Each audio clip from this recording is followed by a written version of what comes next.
ఏం సార్ మీ ప్రశ్నలు ఏం సార్ ఎంతసేపు పెట్టి మాకు చెప్పండి సార్ వాళ్ళు వచ్చేదాకా మీరు చేయొచ్చు కదా మీరు ఎట్లా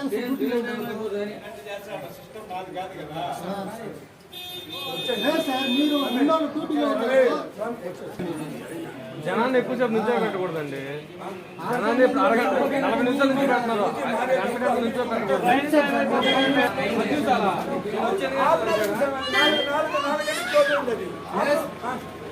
4 గంటల కరెక్ట్ క్లోజ్ వస్తారు. అదే అనుకోండి, నేనే కదా పోయినా 4 గంటల కరెక్ట్ క్లోజ్ అవుతుంది. ఎక్కడైనా తిరుమల దేవస్థానం మొత్తం